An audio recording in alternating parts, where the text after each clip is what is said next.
बना के रखे यार भाई, तू हमरा के तेरा ही बड़ा हम समझता नहीं। जितना मुसीबत में तू बड़ा ओकरा से कई गुना ज्यादा हम बनी।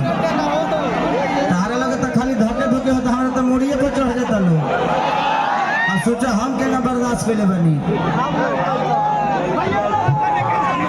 अरे कि दिलवा के दादा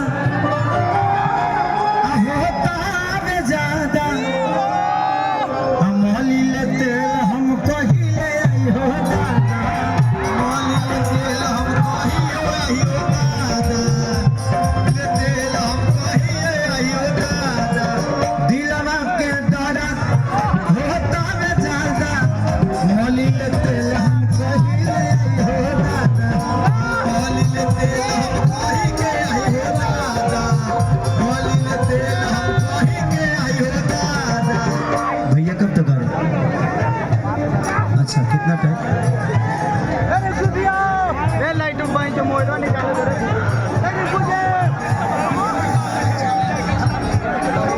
आज आज इतना जन सैलाब आज इस जगह पे है।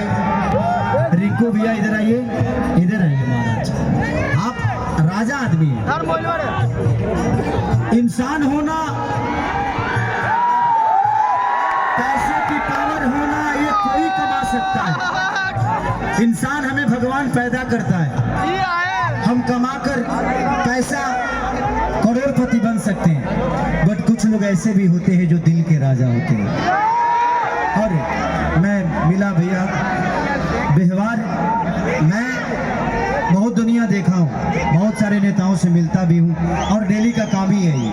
एक कलाकार होना तो सबके लिए मैं अवेलेबल रहता हूँ, बट आपसे मैं जब 4 बजे शाम को मिला तो मुझे आपके अंदर ना एक ऐसा इंसान नजर आया जो कभी टूट ही नहीं सकता है, कभी नहीं टूट सकता। आप दुनिया को, जिस दिन आप गुलाम बन जाइएगा ना, उसी दिन दुनिया आपकी गुलाम बन जाएगी, और आप लोगों को अपना गुलाम बना लेंगे अपनी मोहब्बत से, अपने प्यार से।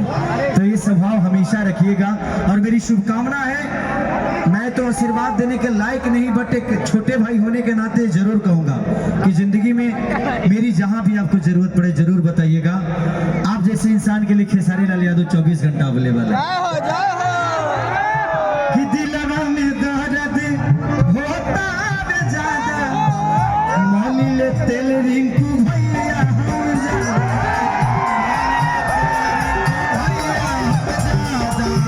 मोली ले तेल रिंकू भैया हम ज्यादा। कि राउर पे हमारी लिखनी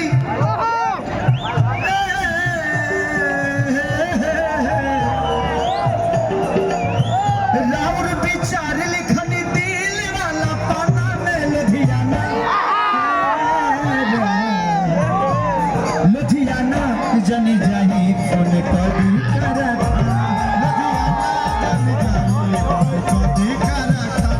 लुधियाना जनी जाही फोन करी करा,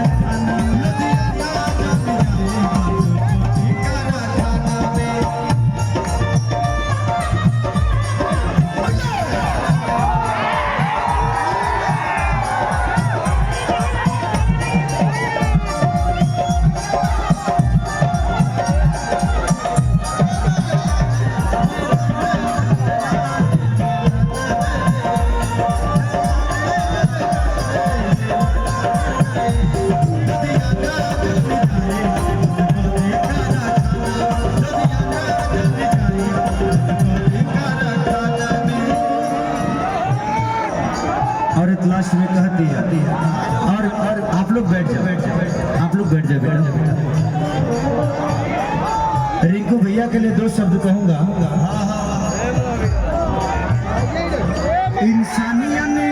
इंसानियत के मूरत